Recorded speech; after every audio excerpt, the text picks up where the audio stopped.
Bonjour. Donc, nous sommes une semaine, en fait 2, après que j'ai acheté la souris Logitech Trackball, le modèle M570. Donc, je vais vous faire un petit condensé de ce que je pense de cette souris. Donc, voilà, je m'étais acheté une trackball pour justement tester, voir ce que ça donnait, et puis franchement, je suis pas déçu. La souris est très confortable, elle épouse bien la forme de la main. On a le bouton, deux boutons ici pour avancer et reculer dans des pages web, mais ils peuvent être reprogrammés à la volée. Logitech fournit sur leur site internet un logiciel vous permettant en fait de reprogrammer tous les boutons de la souris. Donc en dessous, comme vous pouvez voir, on n'a pas de capteur, c'est ça le but d'une souris trackball, qu'on n'ait pas à la déplacer. Donc je vais vous montrer ici l'autre côté. Voilà, cette souris n'est pas ambidextre malheureusement, elle n'est que pour les droitiers. Donc voilà, si vous êtes gaucher et que vous voulez une souris trackball, je vous conseille l'autre modèle, que la boule est dans le milieu, comme ça vous pouvez utiliser vos doigts du milieu. Donc elle est faite pour être ambidextre. Ici sur le dessus, on a une petite lumière qui nous indique le niveau de pile. Si elle est allumée verte, c'est que la souris a assez de piles. Si elle est rouge, c'est que la souris n'aura plus bientôt de piles. Ces informations peuvent être vérifiées par le programme que fournit Logitech. Donc, d'une façon quelconque, la souris est capable de communiquer le nombre de jours ou de pourcentage de piles qu'il lui reste. Donc, en 2 semaines, je suis passé à environ 95% le restant. Donc, ça leur a utilisé 5%. Donc, je vais m'attarder un peu plus sur la trackball maintenant. Donc, comme vous pouvez voir, la trackball, c'est une boule qu'on peut faire tourner dans n'importe quel sens avec notre pouce. Pour ce modèle-ci, certains, c'est les doigts ici. Donc, cette boule vient en bleu. Si vous voyez une souris avec la boule rouge, c'est que c'est l'ancien modèle. Les nouveaux modèles utilisent la boule bleue métallique. Donc, pour déplacer la souris, c'est très simple. Vous mettez le pouce sur la boule et vous déplacez le curseur. Donc, comme j'ai dit, moi, j'avais pris cette souris-là pour tester. Je n'ai jamais eu de trackball et je voulais tester puisque, bon, un truc que j'aime pas vraiment quand je voyage, c'est les souris laser ou les souris à boule normale.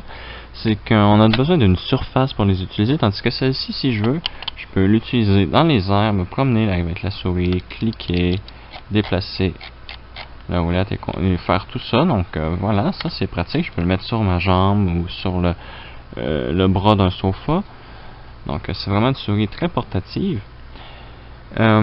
Aussi, j'ai remarqué, elle a un très bon temps de réponse. Franchement, si vous voulez vous déplacer, vous n'avez pas besoin de déplacer la souris comme ça. Vous avez juste à faire comme ça. Donc moi, puisque j'ai 2 écrans, j'ai qu'à faire ça, hop, et mon curseur est rendu au 2e écran. J'ai pas besoin de déplacer la souris tout ça pour pouvoir la déplacer sur 2 écrans. Aussi, pour les tâches normales, c'est une souris plus que suffisante. Elle a un très bon temps de réponse. Le capteur est quand même très bien. Je suis obligé de mettre en fait l'accélération de la souris de Windows presque au minimum pour que cette souris-là ne se déplace pas trop vite. En fait, si ce serait au maximum, je la déplacerais de ça, puis la souris serait déjà au maximum de l'écran. Donc, c'est quand même très sensible. Donc, pour les jeux, cette souris, je n'ai pas encore un avis complet là-dessus. Pour les jeux du type où il faut pointer, donc qu'on appelle RTS, si j'ai bien compris, puisque bon, je ne suis pas un expert dans les jeux. J'ai testé, puisque j'en ai un à Age of Empires 3, et franchement, déplacer la souris avec ça, ça va très bien. Sélectionner les troupes, déplacer et envoyer le tout, ça va très bien. J'ai testé sur un FPS, en fait 3 jeux de type FPS. Donc, en fait, c'est plus des jeux avec une caméra à la première vue. Donc, le premier j'ai testé, c'est un vrai FPS, c'est PD2. Franchement, quand on y est habitué, ça va très bien. Sauf qu'il faut laisser le temps à la souris de s'user, parce que de ce que j'ai remarqué, c'est qu'au début, les rouleaux ne sont pas très usés. Et parfois, quand on veut faire des tout petits mouvements, la trackball reste un peu bloquée. Mais là, le tout est un peu usé, donc je peux déplacer le tout exactement comme que je veux. Il n'y a plus rien qui m'empêche de faire des petits mouvements. Vous êtes en fait incapable de voir les petits mouvements que je fais presque. Donc, voilà. Donc, quand on y est habitué, ça va assez bien. Ça fait pas assez longtemps que je l'utilise pour dire si c'est vraiment mieux qu'une souris laser ou même une souris à boule standard. Faut dire que je jouais à PD2 avec une Logitech Mouseman, je crois, de 1999. Et franchement, cette souris-là, j'étais super bien avec, même si c'était une souris à boule, j'avais aucun problème. Même qu'en fait, j'étais l'une des meilleures personnes, non, j'étais la meilleure personne de l'équipe avec cette souris-là, donc voilà, c'est peu dire. Donc, il y a autre chose avec cette souris-là, c'est que, bon, vous mettez votre doigt ici, vous la déplacez, vous mettez donc bien entendu le gras que sur vos doigts et la saleté sur la boule. La boule, elle, ensuite, ça va à l'intérieur et laissez-moi l'éjecter. Donc, je vais vous montrer pour l'éjecter, on a un petit trou ici et vous n'avez qu'à pousser et la boule sort.